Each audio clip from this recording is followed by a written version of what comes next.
नमस्कार, यो हो न्यूज 24 टेलिभिजन प्राइम टाइम न्यूजमा स्वागत छ। प्रतिनिधि सभा विघटनको निर्णय सर्वोच्च अदालतले बदर गरिदिएपछि धेरैले प्रधानमन्त्री केपी शर्मा ओली कमजोर बन्ने र पदबाट राजीनामा गर्ने अनुमान गरेका थिए। यो अनुमान विपरीत एमाले अध्यक्ष समेत रहेका प्रधानमन्त्री ओली झन बलियो बनेको पछिल्ला घटनाक्रमहरूले देखाएका छन्। के अब प्रधानमन्त्री थप बलियो बनेकै हुन् त? यति बेला प्रश्न उठ्न थालेको छ। कानुनतः ओलीले पाएको माओवादी केन्द्रको समर्थन फिर्ता भएको छैन, न त दलहरूले नै नयाँ समीकरण नै बनाउन सकेका छन्। यस्तो अवस्थामा ओलीकै वरिपरि शक्ति घुमेको पाइन्छ। अझ एमाले कारबाही गर्ने सबै अधिकार उनैलाई दिएपछि उनको विरोधमा उत्रिने सांसदहरू पनि असमञ्जसमा पुगेका छन्। पार्टीभित्रका विरोधीलाई ओलीले अब जुनसुकै बेला तह लगाउन सक्छन्। पार्टीभित्र बलियो बन्दै गएका ओलीलाई जनता समाजवादी पार्टी जसपाले पनि साथ दिने हो कि भन्ने शङ्काहरू सुरु हुँदा तत्कालै काङ्ग्रेस र माओवादी केन्द्रले निर्णय गर्न सकेका छैनन्। अब प्राइम टाइम न्यूजका हेडलाइन्स। नेकपा एमालेमा केपी शर्मा ओली शक्तिशाली बन्दै विरोधीलाई जुनसुकै बेला कारबाही गर्न सक्ने, स्वेच्छाचारी हुन नदिने माधव झलनाथ पक्षको चेतावनी।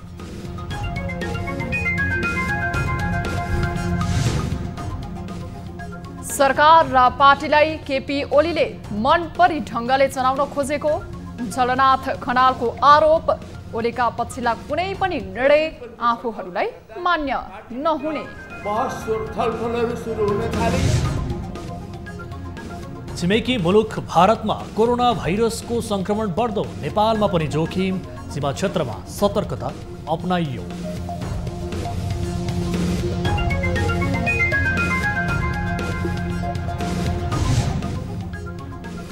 भागरथी हत्या प्रकरणका आरोपी दिनेश भट्टले बयान फेरे।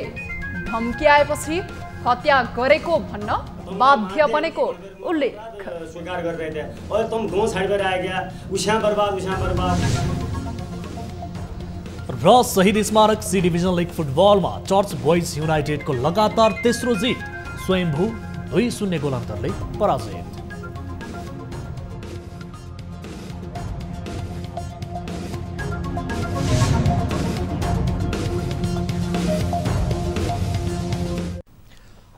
हामी निरन्तर न्यूजमा छौं। नेकपा एमाले भित्र विवाद बढ्दै जाँदा प्रधानमन्त्री समेत रहेका अध्यक्ष केपी शर्मा ओलीलाई अझ बलियो बनाउने गरी संसदीय दलको विधान संशोधन गरिएको छ। आलोचकहरूले प्रतिशोध साध्ने गरी विधान संशोधन गरिएको टिप्पणी गरेका छन्। यता माधव झलनाथ पक्षले पनि विधान संशोधनलाई अवैध भनेका छन्। विधान संशोधनसँगै ओलीले आफ्नो प्रतिकूलताका समानुपातिक तर्फबाट सांसद भएकाहरूलाई सहजै कारबाही गर्न सक्नेछन्। केन्द्रीय कमिटीमा मात्र होइन, संसदीय दलमा पनि ओली बहुमतमा रहनेछन्। सरकार टिकाउन वा नयाँ सरकार बनाउन नदिने गरी ओलीले नयाँ कार्ड फाल्दा नयाँ निर्वाचनका वातावरण बन्ने अवस्था आउनेछ। एक रिपोर्ट। समानुपातिक तर्फका सांसद हटाउन सक्ने गरी एमाले संसदीय दल र केन्द्रीय कमिटी बैठकले प्रधानमन्त्री समेत रहेका अध्यक्ष केपी शर्मा ओलीलाई अझ शक्तिशाली बनाइदिएको छ। पार्टीमा असन्तुष्ट बनेको माधव झलनाथ पक्षले अलग्गै भेला र बैठकहरू राख्न थालेपछि अध्यक्ष ओली उनीहरूसँग थप आक्रोशित बनेका छन्। उनले आफ्ना विरोधीहरूलाई तह लगाउन संसदीय दल र केन्द्रीय कमिटीले दिएको अधिकार प्रयोग गर्ने निश्चित छ। यो सँगै ओलीको ध्यान सत्ता जोगाउनतर्फ केन्द्रित हुने भएको छ। अब ओलीको एकल निर्णयबाट समानुपातिक सांसदहरू सहजै हट्न सक्नेछन्। यही हतियार देखाएर ओलीले अर्को पक्षमा लागेका समानुपातिक सांसदहरूलाई आफ्नो कित्तामा उभ्याउन सक्छन्। यदि कसैले मानेनन् र विरोध गरिरह्यो भने त्यस्ता समानुपातिक सांसद ओलीको निशानामा पर्न सक्ने निश्चित छ। एमालेमा सांसद संख्या। प्रतिनिधि सभामा संख्या 121, ओली पक्षमा 105, माधव झलनाथ पक्षमा 16। राष्ट्रिय सभामा एमाले कुल संख्या 48 जना, ओली पक्षमा 35-36, माधव झलनाथ पक्षमा 12-13। संघीय संसदमा मात्र होइन केन्द्रीय कमिटीमा पनि ओली बहुमतमा छन्। त्यसैले पनि विद्यमान कानून अनुसार माधव झलनाथ पक्षले पार्टी फुटाउन सक्ने अवस्था छैन। न त ओलीसँगै बस्न सक्छन् न त अर्को दल गठनको प्रक्रियामै जान सक्छन्। त्यसैले पनि माधव झलनाथ पक्ष विलकबन्दमा परेको छ। प्रतिनिधि सभा सदस्य निर्वाचन ऐन 2074 अनुसार उनले चाहेमा समानुपातिक सांसद हटाउने र आफूले चाहेका व्यक्तिलाई सांसद बनाउन सक्ने कानूनी आधार छ। संसदीय दलले गर्नुपर्ने निर्णय दलकै बैठकले ओलीलाई सुम्पिएपछि अब ओलीको सत्ता जोगाउने कसरत थप बलियो बनेको छ। ऐनको दफा 30 मा मनोनयन गर्ने दलले कुनै उम्मेदवारको नाम हटाउन लेखी पठाएमा आयोगले बन्द सूचीबाट त्यस्तो उम्मेदवारको नाम हटाउन सक्ने उल्लेख छ। सोही दफाको उपदफा 2 मा समानुपातिक निर्वाचन प्रणाली अनुसार निर्वाचित कुनै सदस्यको मृत्यु भई राजीनामा दिई दल त्याग गरी वा अन्य कुनै कारणले पद रिक्त भएमा सम्बन्धित दलको सिफारिसमा तोकिए बमोजिम अर्को सदस्य निर्वाचन हुने व्यवस्था छ। यसरी दलले सिफारिस गर्दा पद रिक्त भएको उम्मेदवार जुन समावेशी आधारमा मनोनयन गरिएको हो सोही समावेशी आधारमा उम्मेदवारको बन्द सूचीबाट अर्को उम्मेदवारको नाम सिफारिस गर्नुपर्ने उल्लेख छ। यसले ओलीले चाहेका व्यक्ति समानुपातिक सांसद बन्न सक्ने र मन नपरेका व्यक्तिलाई सहजै हटाउन सकिने देखिन्छ। नेकपा एमालेका वरिष्ठ नेता झलनाथ खनालले सरकार र पार्टीलाई केपी शर्मा ओलीले मनपरी ढङ्गले चलाउन खोजेको आरोप लगाउनु भएको छ। आइतबार काठमाडौँमा युवा सङ्घको प्रथम पूर्ण बैठक र शपथ ग्रहण कार्यक्रममा नेता खनालले एमाले र माओवादीलाई पूर्ववत दलको रूपमा फर्काउने सर्वोच्चको आदेशपछि ओलीले मनपरी ढङ्गले पार्टी र सरकार चलाउन खोजेको आरोप लगाउनु भएको हो। केपी ओलीले जुन खालको वैचारिक क्रान्तिकारी दिशाको प्रतिनिधित्व गरेर अगाडि बढ्ने कुराहरू भयो त्यो चाहिँ नि दक्षिणपन्थी भड्काउ थियो। त्यो दक्षिणपन्थी भड्काउले गर्दा पार्टीभित्र बहस छलफलहरू सुरु हुन थाले।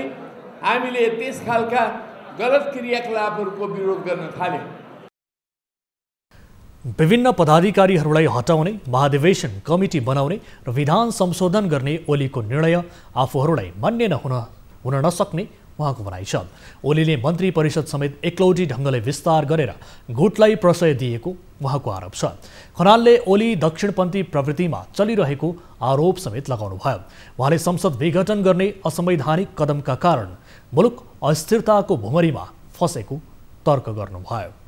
अनि माओवादी छुट्याउनु पर्ने यस्ता कुराहरू गर्न थाल्नु र यो ढङ्गले एकीकृत पार्टी सङ्कटतर्फ पर्दै गयो। नेपालको कम्युनिस्ट आन्दोलन पनि सङ्कटतर्फ पर्दै गयो र पार्टीका निर्देशनहरू नमानेर उहाँले आखिरमा संसद समेत विघटन गर्नु। कार्यक्रममा खनालले आफू पक्षीय युवा सङ्घ नेपालका पदाधिकारीलाई शपथ गराउनु भएको थियो। नेपाली कांग्रेसका नेता प्रकाशमान सिंहले असंवैधानिक कदम चाल्ने प्रधानमन्त्री केपी शर्मा ओलीलाई छिटोभन्दा छिटो पदबाट हटाउनु पर्ने बताउनु भएको छ। आइतबार काठमाडौँमा आयोजित पार्टी प्रदेश कार्यक्रममा अलोकतान्त्रिक र असंवैधानिक कदम चाल्ने प्रधानमन्त्री ओलीलाई पदबाट हटाउनु पर्ने बताउनु भयो। उहाँले मुलुकमा देखिएको अस्थिरता र अन्योलता चिर्न कांग्रेसले अग्रणी भूमिका निर्वाह गर्नुपर्ने धारणा राख्नुभयो। कांग्रेसको एकल बलमा केपी शर्मा ओली नेतृत्वको सरकार हटाउन सहज नभएको उहाँले सरकारका विषयमा माओवादीले आफ्नो स्पष्ट धारणा ल्याउनु पर्ने जिकिर गर्नुभयो। यो सरकार खास गरेर नेपाल कम्युनिस्ट पार्टीकै नेताको रूपमा प्रधानमन्त्री हुँदाखेरि प्रतिनिधि सभालाई चाहिँ भङ्ग गर्ने जस्ता यो चाहिँ अप्रजातान्त्रिक यो चाहिँ असंसदीय र चाहिँ अलोकतान्त्रिक र असंवैधानिक कदम गर्ने पार्टी, यो पार्टीको चाहिँ नियत चाहिँ के हो भन्दाखेरि कम्युनिस्टहरूको नारामा चाहिँ जनतालाई अगाडि राख्छ, तर जनता केही होइन आफै मात्रै हो भन्ने कुरा त्यो चाहिँ। त्यस्तै उहाँले नेपाली राजनीतिमा नैतिकताको खाँचो रहेको भन्दै कम्युनिस्टमा नैतिकता भन्ने चिज नरहेको बताउनुभयो। कार्यक्रममा विभिन्न दल आबद्ध कार्यकर्तालाई नेता सिंहले कांग्रेस प्रवेश गराउनु भएको थियो। सभामुख अग्निप्रसाद सापकोटाले संसदीय समितिलाई प्रभावकारी बनाउन र विभिन्न विधेयकहरूको अवस्थाका बारेमा समितिका सभापतिहरूसँग सामूहिक छलफल गर्नुभएको छ।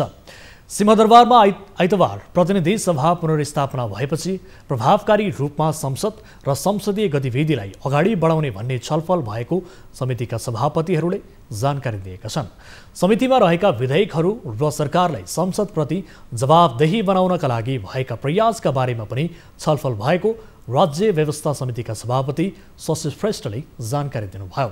समितिमा सभापतिहरूले कार्यक्षेत्रको विवाद र समितिका संयुक्त बैठकलाई कसरी व्यवस्थित गर्ने भन्ने पनि छलफलको विषय बनेको बताइएको छ। कानुन निर्माणका क्रममा जनताको अपनत्व स्थापित हुने कानुन निर्माण कसरी गर्ने भन्ने विषयमा छलफल भएको श्रेष्ठले जानकारी दिनुभयो।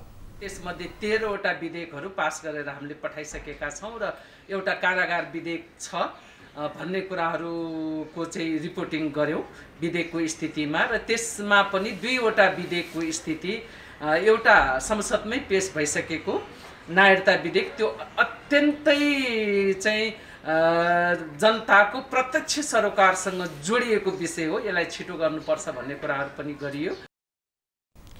संघीय संसदका विभिन्न समितिहरूमा 50 भन्दा बढी विधेयक, संधि, अध्यादेश तथा सम्झौता अड्किएर बसेका छन्। हामी निरन्तर न्यूजमा छौं। 40 वर्षपछि भारतीय जेलबाट छुटेका दुर्गा प्रसाद तिमसिना आइतबार बिहानै स्वदेश आइपुगेका छन्। कोलकाता स्थित नेपाली महावाणिज्य दूतावास र विश्व सेवा विस्तार संस्थाको पहलमा उनलाई नेपाल पठाइएको हो। झापामा पत्रकार सम्मेलन गरेर दुर्गालाई परिवारको जिम्मा लगाइएको विश्व सेवा विस्तारका प्रतिनिधि इन्द्र बस्नेतले जनाए। पत्रकार सम्मेलनपछि उनलाई इलाम माई नगरपालिका 10 स्थित घर पुर्याइएको छ। भारत पश्चिम बंगालको दमदम करेक्सनल सेन्ट्रल जेलमा रहेका उनी कोलकाता उच्च अदालतको आदेश बमोजिम शनिबार छुटेका हुन्। शारीरिक र मानसिक रूपमा कमजोर उनलाई लिन भाइ प्रकाश चन्द्र दमदम जेल पुगेका थिए। अदालत र प्रकाश चन्द्र बीचको सम्झौता सहितको पत्र शुक्रबार अपराह्न अदालतले जेल पठाएको थियो। त्यही पत्रका आधारमा जेल प्रशासनले उनलाई छाडेको हो। कोलकाता उच्च अदालतका मुख्य न्यायाधीश द्वय थोट्टाथिल बी नायर राधाकृष्ण र न्यायाधीश अनिरुद्ध रोयले गत बुधबार साँझ दुर्गा प्रसादलाई छाड्न आदेश दिएका थिए। शुक्रबार भाइ प्रकाश चन्द्र अदालत पुगेर सबै कानुनी प्रक्रिया पूरा गरेपछि शनिबार उनलाई छाडिएको हो। अदालतले उनको दिमागी हालत ठिक नभएको भन्दै घरमै राखेर उपचार गर्न समेत आदेश गरेको छ। आजबाट विधिवत रूपमा फागु अर्थात् होली सुरु भएको छ। बसन्तपुर दरबार स्क्वायरमा लिङ्गो सहित रङ्गी बिरङ्गी चिर उठाइएपछि विधिवत रूपमा फागु सुरु भएको हो। आज बिहान 8:26 साइतमा चिर ठड्याइएको छ। चिर ठड्याउनु अघि दरबार क्षेत्रबाट गोरुजोको पल्टन पशुपति पुगेको थियो। त्यहाँ रहेको गोरखनाथको मन्दिरमा गोरुजोको पल्टनले सलामी दिएको थियो। त्यसपछि मैलको रुखको हाँगा लिएर गोरुजोको पल्टनले पशुपतिनाथमा चढाएको थियो। शार्दुल जंग गुल्मबाट गएको टोलीले पशुपति क्षेत्रमा रहेको श्लेषमान्तक वनबाट मैलको रुखको हाँगा काटेर पशुपतिनाथलाई चढाएर बसन्तपुर ल्याइएको थियो। यसरी मैलको रुख चढाएर पशुपतिनाथलाई बसन्तपुरमा फागु खेल्न निमन्त्रणा दिने चलन रहेको स्थानीयले बताएका छन्। अबको 8 दिनपछि अर्थात् फागु पूर्णिमाको दिन हर्ष बढाइ गरेर यो चिर ढालिन्छ। ढालिएको चिरलाई घिसार्दै टोडी खेलमा लाने चलन छ। चिरको दहन गरेपछि औपचारिक रूपमा यस वर्षको फागु सकिनेछ। गत वर्ष फागुन 20 गते चिर ठड्याइएको थियो, तर कोरोनाको जोखिमलाई मध्यनजर गर्दै अघिल्ला वर्षहरूमा चाहिँ फागु मनाइएको थिएन।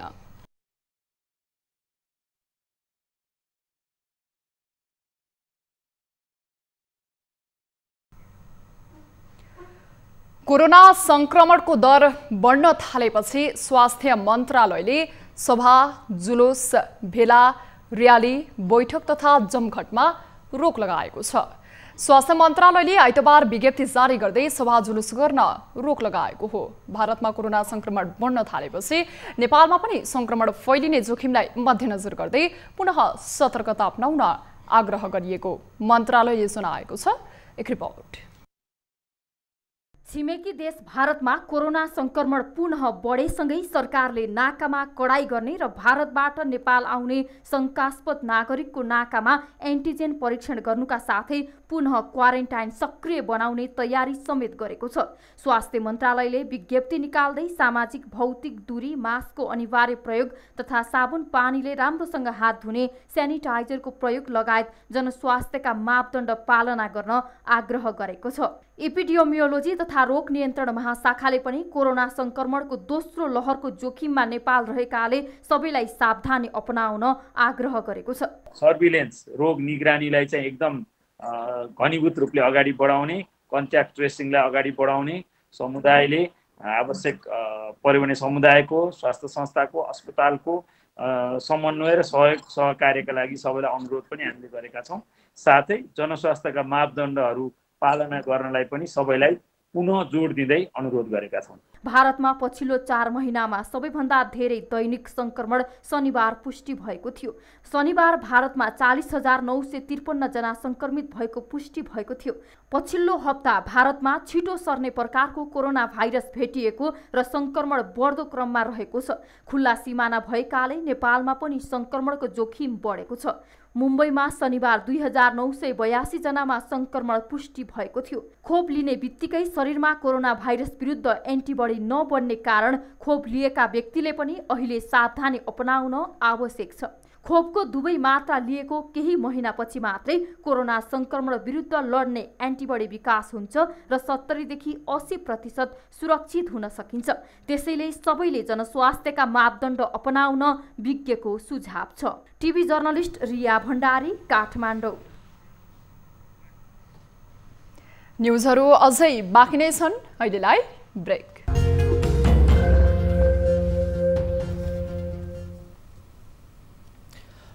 हामी निरन्तर न्युजमा छौँ। बैतडी दोगडा केदार गाउँपालिका 7 की 17 वर्षीय भागरथी हत्या प्रकरणमा दिनेश भट्टले आफ्नो बयान फेरेका छन्। दिनेशका बुबा दीपक भट्टले बयान फेरेको जानकारी दिनुभएको छ। आइतबार कञ्चनपुरको सदरमुकाम महेन्द्रनगरमा पत्रकार सम्मेलन गर्दै अभियुक्त दिनेशका बुबा दीपक भट्टले भागरथी हत्या प्रकरणमा दिनेश अपराधी नभएको भन्दै बयान फेरेको बताउनु भएको हो।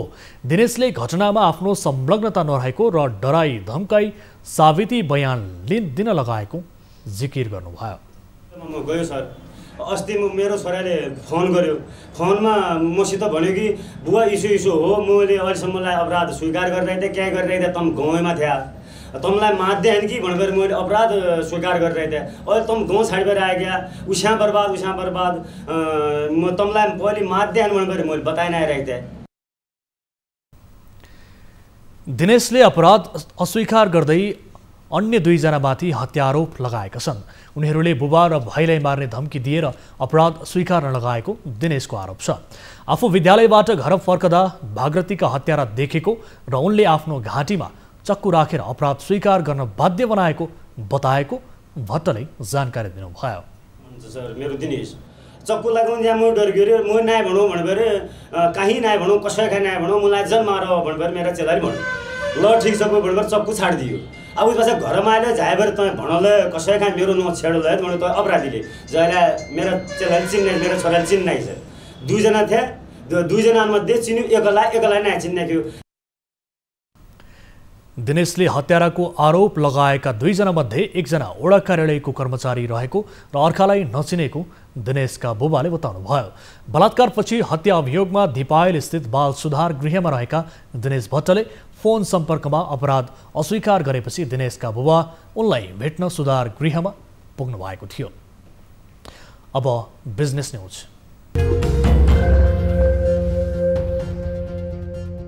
शेयर बजार 63 अङ्कभन्दा बढीले बढ्दा कारोबार रकम करिब 6 अर्ब रुपैयाँ हाराहारी पुगेको छ।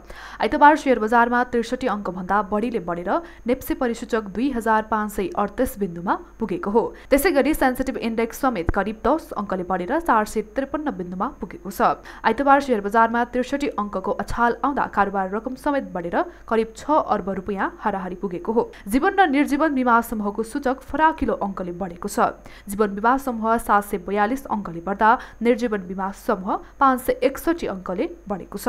10 कम्पनीको शेयर मूल्य 10% हाराहारीले बढेर सर्किट ब्रेकर लागेको छ, जसमा अधिकांश लघुवित्त कम्पनीहरू रहेका छन्। स्वरोजगार लघुवित्त, मिथिला लघुवित्त, सूर्योदय लघुवित्त, सामुदायिक लघुवित्त, समिट लघुवित्त, चन्द्रागिरी हिल्स, कालिका लघुवित्त, स्वाभिमान लघुवित्त, युनाइटेड इदिमर्दी हाइड्रो पावर र सबैको लघुवित्तको शेयर मूल्य करिब 10%ले बढेको हो। यस क्रममा लघुवित्त समूह 246 अङ्कले बढेको छ। यस्तै उत्पादन समूह 172 अङ्क र होटल तथा पर्यटन समूह भने 153 अङ्कले बढेको छ। आइतबार 206 कम्पनीको 1 करोड 24 लाख किता शेयर 81,000 कारोबारबाट 5 अर्ब 91 करोड रुपैयाँमा किनबेच भएका छन्। 8 कम्पनीको मूल्य स्थिर हुँदा 31 कम्पनीको मूल्य घटेको छ। बाँकी सबै कम्पनीको शेयर मूल्य बढेको छ। आइतबार 206 कम्पनीको 1 करोड 24 लाख किता शेयर 81,000 कारोबारबाट 5 अर्ब 91 करोड रुपैयाँमा किनबेच भएका छन्।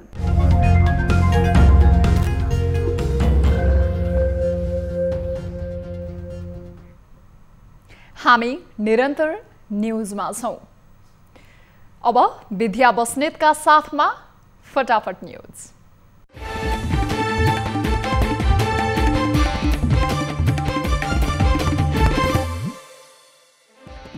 नेकपा एमालेमा पछिल्लो समय विवाद उत्कर्षमा पुगेपछि दुवै समूहद्वारा छुट्टा छुट्टै गतिविधि गर्न सुरु। खनाल नेपाल पक्षद्वारा युवा संघको समानान्तर कमिटी गठन।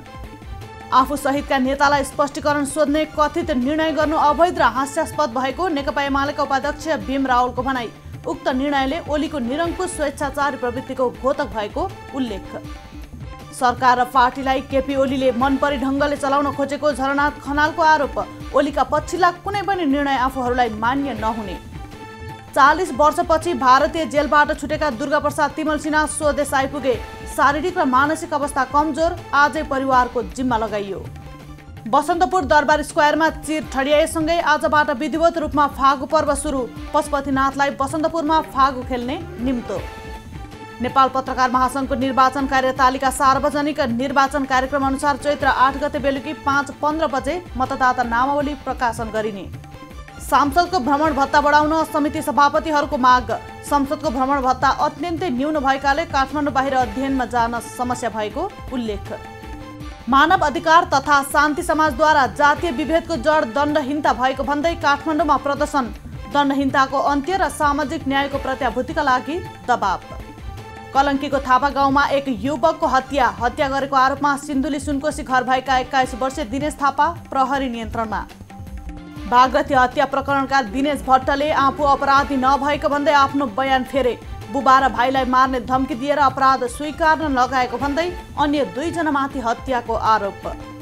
राजनैतिक मूल्य मान्यताको आधारमा प्रधानमन्त्री केपी शर्मा ओलीले राजीनामा दिनुपर्ने नेपाली कांग्रेसका नेता प्रकाशमान सिंहको भनाई। कम्युनिस्टहरूले जनताबाट प्राप्त 5 वर्षको म्यान्डेटलाई पूरा गर्न नसकेको आरोप। धरान स्थित बीपी कोइराला स्वास्थ्य विज्ञान प्रतिष्ठानमा विद्युत महसुल र इन्टरनेटमा आर्थिक अनियमितता। बिजुलीको महसुलमा प्रतिष्ठानकै कर्मचारीले हिनामिना गरेको आरोप। नेपाली कांग्रेसका नेता नवीन्द्र राज जोशीको मस्तिष्क घातका कारण नर्भिक अस्पतालमा उपचार हुँदै। उपचारका लागि सरकारले दिने भनेको 10 लाख रुपैयाँ नवीन्द्र राज जोशीको परिवारद्वारा अस्वीकार। अर्घाखाँचीको मालारानी गाउँपालिका 5 करणा मारेमा आगलागीबाट करिब 25 लाख बराबरको क्षति। पछिल्लो 24 घण्टामा 3181 जनाको पीसीआर परीक्षण गर्दा मुलुकमा 77 जना कोरोना संक्रमित थपिए। 106 जना संक्रमण मुक्त। सशस्त्र प्रहरी बलका निरीक्षक ददिराम पौडेल र नायब निरीक्षक राजेश पासी 50,000 रुपैयाँ घुस सहित पक्राउ। दुवै जनालाई जनही 50,000 रुपैयाँ बिगो कायम गरी विशेष अदालतमा आरोप पत्र दायर। आज सुन चाँदीको मूल्यमा सामान्य वृद्धि। सुन प्रति तोला 500 रुपैयाँले बढेर 87,200 मा कारोबार हुँदा चाँदी पनि तोलामा 5 रुपैयाँले वृद्धि भई प्रति तोला 1280 रुपैयाँमा कारोबार। देशकै ठूलो माथिल्लो तामाकोशी जलविद्युत आयोजनाको बाँधको परीक्षण आजदेखि सुरु। विद्युत क्षमता 456 मेगावाट रहेको यस परियोजनाबाट वार्षिक 2 अर्ब 19 करोड युनिट विद्युत उत्पादन हुने। छिमेकी मुलुक भारतका विभिन्न प्रान्तमा केही दिनदेखि दोस्रो चरणको कोरोना संक्रमण तीव्र रूपमा फैलिँदै सीमा क्षेत्रमा उच्च सतर्कता अपनाउन चिकित्सकहरूको सुझाव। यातायात व्यवस्था विभागले यही चैत्र 15 गतेदेखि सवारी साधनले तोकिए भन्दा बढी भार बोकेको पाइएमा कारबाही गरिने। मुख्य सडकमा तौल पुल निर्माण गरी सवारी साधनको भार वहन नियमन र नियन्त्रण गर्ने कार्ययोजना। स्पेनिस ला लिगा फुटबलमा साबिक विजेता रियल मैड्रिडको सहज जित, सेल्टा भिगो 3-1 गोल अन्तरले पराजित। शहीद स्मारक सी डिभिजन लिग फुटबलमा चर्च बोइज युनाइटेडको लगातार तेस्रो जित, स्वयम्भू 2-0 गोल अन्तरले पराजित। आज नेप्से 63.38 अङ्कले बढेर 2538.46 बिन्दुमा कायम, करिब 6 अर्बको कारोबार। र भारतमा कोरोना संक्रमणको दर अस्वाभाविक रूपमा बढ्यो, 8 राज्यमा फेरि फैलियो संक्रमण, 24 घण्टामा 43,000 संक्रमित थपिए।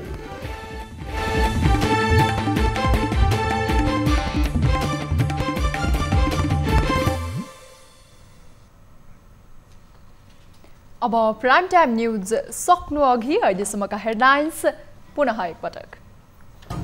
नेकपा एमालेमा केपी शर्मा ओली शक्तिशाली बन्दै विरोधीलाई जुनसुकै बेला कारबाही गर्न सक्ने, स्वेच्छाचारी हुन नदिने माधव झलना पक्षको चेतावनी।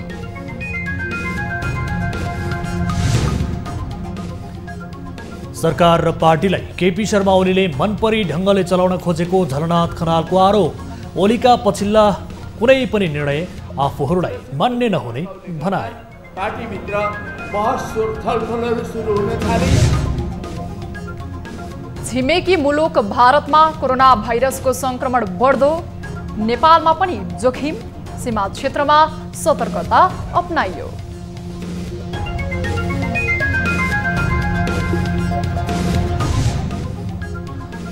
भागरथी हत्या प्रकरणका आरोपी दिनेश भट्टले बयान फेरे, धम्क्याएपछि हत्या गर्न भन्न बाध्य बनेको उल्लेख। तुमलाई माध्य है कि भनेर मैले अपराध स्वीकार गर्दै थिए, अहिले तुम गाउँ छाडेर आएका, उस्या बर्बाद। र शहीद स्मारक सी डिभिजन लिग फुटबलमा चर्च बोइज युनाइटेडको लगातार तेस्रो जित, स्वयम्भू 2-0 गोल अन्तरले पराजित।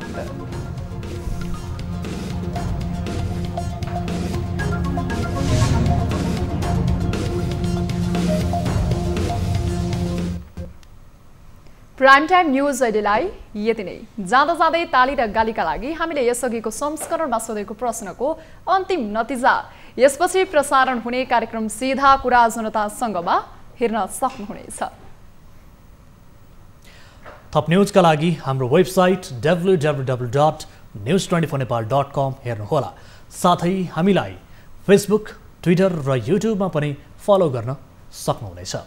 यस्तै मोबाइल, इमेल र भाइबरबाट न्यूज24 को हेल्प डेस्कमा केही समस्या र गुनासा छन् भने सम्पर्क गर्न सक्नुहुनेछ। हामी निरन्तर न्यूजमा छौं। नमस्ते।